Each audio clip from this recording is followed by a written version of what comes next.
Voici Jérémy, un petit garçon de 7 ans et demi qui vient d'arriver dans son nouveau village. Il fait connaissance avec sa nouvelle maison. Bonjour nouvelle maison, il fait très chaud chez toi. Ah oui, c'est comme ça tous les étés, répond la maison. C'est la rentrée scolaire. Jérémy arrive dans sa nouvelle école. Pendant le cours de dessin, il rencontre Camille et deviennent très amis. Un jour, Camille invite Jérémy chez elle pour le goûter. Ils jouent ensemble, ils s'amusent et Jérémy revient souvent chez Camille. C'est maintenant l'hiver. Il fait très froid ici, dit Jérémy. Ah, c'est comme ça tous les hivers, répond la maison. Le temps passe, Camille demande à Jérémy pourquoi il ne l'invite jamais chez lui. Jérémy ne veut pas lui répondre. Une dispute éclate alors. Jérémy et Camille ne se parlent plus. Ils sont tristes et s'ennuient chacun de leur côté. Jérémy tombe malade et ne vient plus à l'école. Camille s'inquiète et sa maison lui conseille d'aller voir Jérémy. Camille arrive chez Jérémy. Ouvre-moi, dit Camille. Mais ma maison est malade. Si tu rentres, tu vas tomber malade comme moi, répondit Jérémy. Finalement, Camille insiste et Jérémy lui ouvre. Il fait froid chez toi, dit Camille. C'est normal, c'est comme ça tous les hivers, répond la maison. Non, ce n'est pas normal, nous allons te réparer, dit Camille. Durant l'après-midi, Camille et Jérémy essaient de soigner la maison, mais rien n'y fait. Le soir, Camille en parle à ses parents, qui décident alors d'aller voir les parents de Jérémy. Les parents discutent ensemble. Camille m'a parlé de votre maison malade. Vous n'avez pas demandé de l'aide? J'avais trop honte d'en parler, répond le père de Jérémy. Ce n'est pas de votre faute si vous avez une maison malade. Il existe des moyens de la soigner. Les parents de Jérémy font les démarches pour être aidés. La maison finit alors par être guérie. Mais qu'est-ce que l'inconfort énergétique? On dit qu'une personne est dans une situation d'inconfort énergétique lorsqu'elle habite dans un logement mal isolé, c'est-à-dire où il fait trop chaud l'été ou trop froid l'hiver, où il peut également y avoir des traces d'humidité et des infiltrations d'air, et tout cela engendre un surcoût de la facture énergétique et un manque de satisfaction des besoins élémentaires. Il me semble que cela touche de nombreuses personnes en France. Oui, en effet, une personne sur 5 est dans cette situation en France. Et en plus, la plupart des gens n'osent pas en parler. Pourtant, il existe des aides. Bien sûr, ces aides permettent d'aider 90 personnes par an sur Grenoble. Toutefois, seulement 10% des personnes concernées ont pu être aidées depuis la mise en place des services grenoblois sur l'inconfort énergétique. Et c'est le cas pour d'autres endroits, comme dans le département du Val-de-Marne, département très en avance sur les questions d'inconfort énergétique, où il est estimé qu'il faudrait entre 200 et 250 ans pour informer et résoudre les problèmes des gens dans le cas d'un confort énergétique.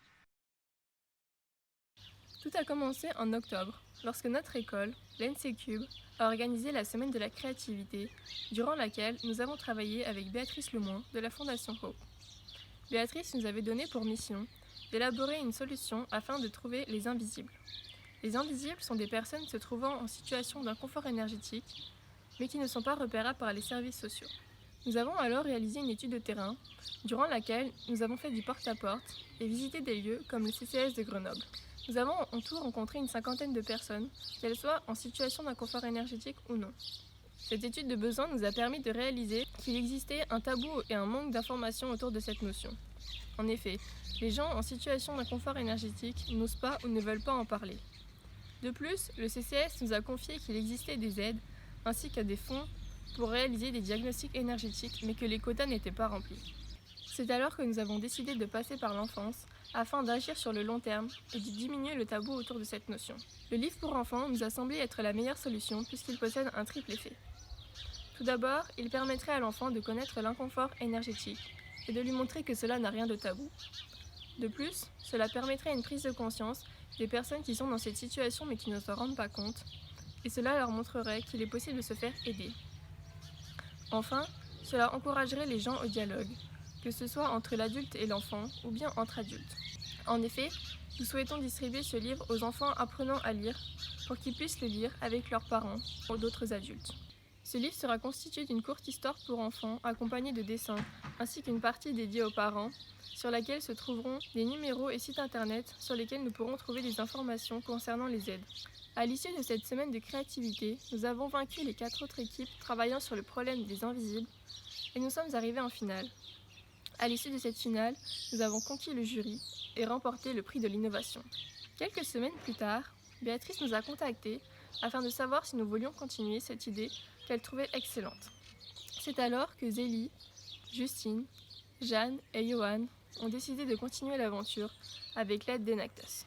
Nous sommes tous les 4 étudiants à l'NC-Cube, école du groupe Grenoble INP. Zélie est le poste de Respo Projet et moi-même, Justine, je m'occupe de la communication. Nous avançons tous les 4 sur le projet lors des réunions que nous avions l'habitude de réaliser le jeudi midi dans les locaux de l'école. Toutefois, avec le confinement, nous avons dû nous adapter et nous réalisons actuellement nos réunions via des visioconférences durant lesquelles nous avançons sur le projet. En ce qui concerne l'avancement de notre projet, nous avons réalisé un premier prototype, c'est-à-dire que nous avons écrit toute l'histoire et réalisé des dessins qui sont pour l'instant provisoires, mais qui permettent de se rendre compte de l'aspect général du livre. Et nous avons également rédigé la partie dédiée aux parents. Notre objectif est pour l'instant de récolter un maximum de retours sur ce prototype afin de pouvoir l'améliorer par la suite. Donc pour cela, nous avons mis en place un questionnaire de retour en ligne via lequel nous avons eu une quarantaine de retours pour l'instant. Dans ces retours, il y a eu beaucoup de choses positives, que ce soit sur le projet ou sur le livre en lui-même, mais également des remarques constructives et intéressantes, comme le fait d'ajouter des images à la partie dédiée aux parents et également de développer plus la fin de l'histoire. Pour l'instant, nous avons eu que des retours d'adultes, car les enfants sont plus compliqués à trouver via les réseaux sociaux, mais donc continuons de recueillir des retours. Nous avons également créé une page Facebook pour le projet qui s'appelle donc Jérémy et la Maison Malade et qui compte à ce jour 149 abonnements. Enfin, à la fin du mois de janvier, nous avons participé à la soirée révélée organisée par Enactus à Lyon. Durant cette soirée, nous avons remporté un fonds d'amorçage de 500 € de la part de la fondation Vinci Autoroute. Et nous avons également pu pitcher notre projet devant la salle dans laquelle se trouvaient de nombreux professionnels. Côté dessin, nous avons pris contact avec Aurane Chambon, une élève en école d'architecture passionnée de dessin. Nous lui avons expliqué notre projet et ce que nous voulions pour notre livre. Et comme elle était très emballée par notre projet et que nous aimions ses dessins, nous avons décidé de travailler avec elle. Nous avons dessiné les maquettes de dessins que nous voulions sur chaque page pour qu'ensuite elle puisse s'en servir de base pour faire les vrais dessins. Elle travaille actuellement dessus. Il y a différents livres pour enfants qui pointent du doigt des problèmes sociétaux, comme c'est le cas pour Max et Lily par exemple. Chez Max et Lily, les problèmes traités sont soit de l'ordre du quotidien des enfants, comme faire ses devoirs ou les insultes dans la cour de récréation, ou d'autres thèmes abordés comme la drogue ou la peur de la mort. La différence majeure entre notre livre et ceux de la collection Max et Lily est que le public cible est différent. Nous visons les enfants apprenant à lire, alors que les enfants qui lisent Max et Lily maîtrisent déjà la lecture. Ensuite, les histoires de Max et Lily sont ancrées dans le réel, là où la nôtre prend des parts d'imaginaire avec les maisons personnifiées qui parlent aux personnages. Pour finir, la dernière innovation de notre livre est la partie dédiée aux parents, en fin de livre. Nous allons diffuser le livre aux écoles ainsi qu'aux librairies et aux bibliothèques. Pour cela, nous comptons le vendre à 5 €, ce qui est le prix habituel des livres pour enfants. Cet argent nous permettra de rembourser en partie le prix de l'impression qui est pour l'instant estimé à 13 € par livre. Nous comptons se servir des fonds reçus par la fondation Vinci pour lancer l'impression de quelques livres. Avec 500 €, nous pourrons imprimer 39 livres et en prenant en compte le prix de vente, ce nombre peut monter jusqu'à 62 sans perte d'argent.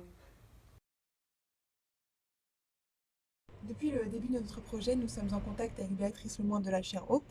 Nous faisons régulièrement des points avec elle, elle nous donne des conseils et suit de près notre projet. Par son intermédiaire, nous sommes membres du groupe Facebook Hope étudiants qui rassemble des étudiants partout en France et qui travaillent sur des projets traitant de l'inconfort énergétique ou qui juste s'intéressent au sujet. Le but de ce groupe est de favoriser les échanges entre les étudiants afin de développer les projets et aussi de mieux connaître l'inconfort énergétique. Par ce biais, nous avons participé à une journée intitulée Repenser l'énergie ensemble. Initialement prévue à Lyon le 19 mars, elle s'est déroulée à la même date mais en virtuel en vue des conditions actuelles. Cela nous a permis d'élargir nos contacts, de faire connaître notre projet mais également de mieux connaître l'inconfort énergétique.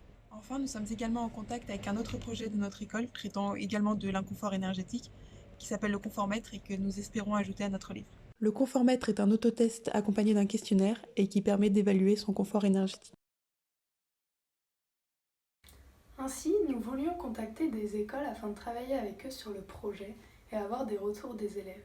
Cependant, la crise du Covid-19 nous a empêchés de le faire. Afin d'imprimer plus d'exemplaires et de mieux les diffuser, nous comptons également contacter les élus locaux après la fin des élections municipales. Nous pourrions ainsi recevoir des subventions de leur part. Nous rechercherons également des subventions de la part de Fondation pour l'éducation. Nous aimerions pouvoir imprimer 500 exemplaires de notre livre, soit un coût de 6 500 €. La vente de ces exemplaires nous rapporterait 2 500 €. Dans l'idéal, nous aimerions donc réunir 4 000 € de subvention. Tous ces exemplaires pourraient largement être écoulés, puisque Grenoble comporte 50 écoles élémentaires et il y en a bien plus dans toute la métropole.